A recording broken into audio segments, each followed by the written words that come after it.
right, guys, so when is it time to raise outside capital or seek investors? Well, it depends on your business and it depends on many factors, right? Because real indicators are going to indicate to you that it's time. And you may not know what these are, but if you're bringing in external funding, what are some of the pros and cons that go with it? Because you got an idea, you got a business, you got something that you're formatting, and you're formulating, whatever you want to call it, and you're going forward.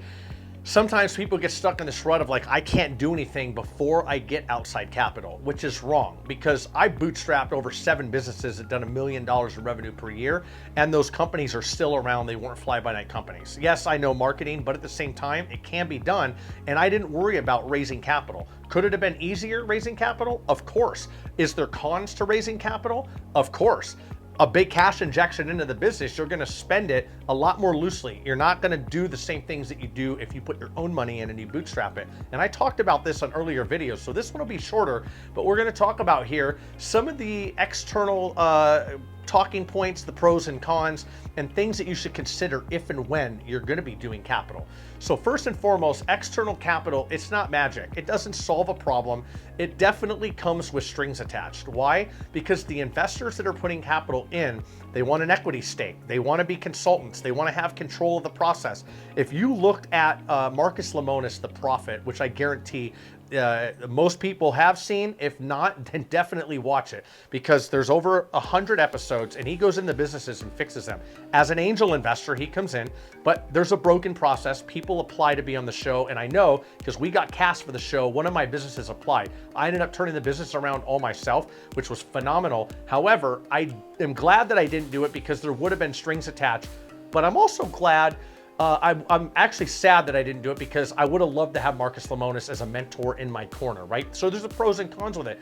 Now, if an angel investor comes in, and why I bring that show up is because he comes into the business and says, look, what you're doing is wrong. You need help. You need a cash injection. You need definite fix on your processes, your people, process, and product. Maybe the product's great, but the people and processes are wrong. Normally it's the people which affect the processes. And so he comes in and he tells them, look, I'm 100% in charge. That's a string attached. You're not the owner of the business anymore. He is. And he's the one managing, and he's the one telling you what you're going to do. Now, the same thing happens with angel investors or venture capital, right? They're going to come into the business. They're going to have an equity stake in the business, and you have to do certain things that they tell you, because if not, it's their capital. They're the ones running this. So ultimately, when do you consider raising capital? You've proven your model and you need capital to scale faster.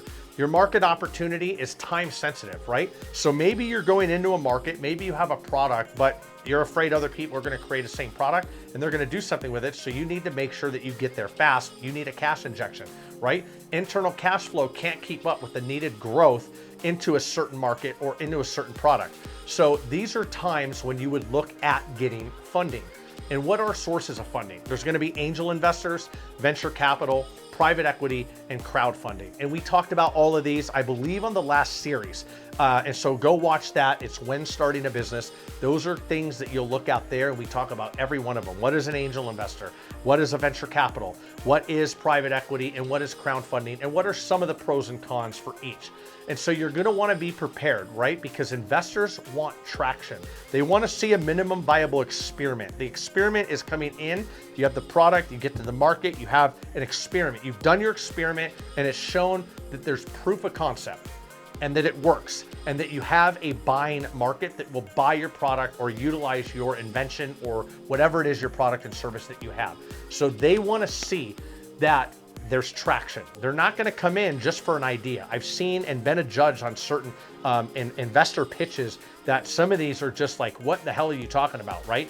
No proof of concept. The idea is still being formulated in their mind. They don't talk about a problem statement. They don't talk about what the solution is. They don't talk about the team.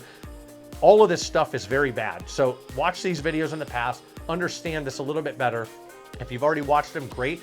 Now we're talking about the investors. The investors are going to come in at the right time, but you need to be prepared first. And sometimes you only have one shot to do this, because it's not like, you know, you can do something, go pitch one of these investors or firms, and then come back and then pitch them again and again and again. That's their time.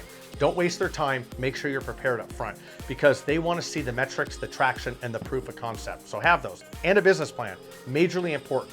So raising money dilutes ownership. You're gonna know that. You've all seen Shark Tank. If you haven't, you're probably sleeping. You should go watch it. Those are angel investors.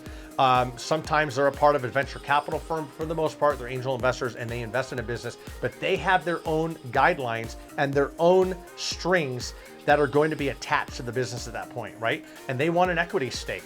It's going to dilute the ownership. Maybe you're 100% owner, but you got to give up 25% of the business, right? So when you give that up, well, now somebody else is 25%. The magical number here is 51%. Whoever is 50-50, now you have equal, but whoever is 51 is 1% more, which means they have the ability to control certain things that the 49% ownership party does not. Very important metric there and percentage that you should look out for. So raising money does dilute ownership. You should know that by now, and you got to weigh the trade-off carefully. Now, I will tell you this, there's certain companies, just look at all the Shark Tank episodes and some of the follow-ups. Certain companies have come in and they allowed angel investors to come in. My nose is extremely itchy today for some reason. So anyways, that's why I keep itching it so much. They allow these investors to come in and they give them an equity stake. What are they giving in return though, right? The investors are bringing an entire strategy that's coming in. They're bringing an entire opportunity. Maybe they're on QVC. Maybe they have other connections with Target and big corporations. Maybe they have systems and processes already in place where they can plug and play this new company and expand their growth. That's the whole purpose of this. So don't just take the cash. Look at what's the trade-off. What are they doing for you, and you're giving them equity stake as well, right? Because it's both ways. Don't be needy on this because they'll sense that you're just needy, that you just want the cash, you could care less about anything else, and they probably won't invest. So you need to make sure that ultimately you're good, that you're vetting them just like they're vetting you. And so fundraising itself is time consuming. Plan for that. Going to pitch events, going to investor events, going to meetups, being involved in different communities that have pitch offs. We're involved in Vegas here, and there's a couple of people that run the entire Vegas atmosphere as far as pitch off events and venture capital, founders and funders, so on and so forth. Great connections, great people, but I see the same people that all of them, and they're doing good things with their businesses, but they're attending these. There's time investment involved.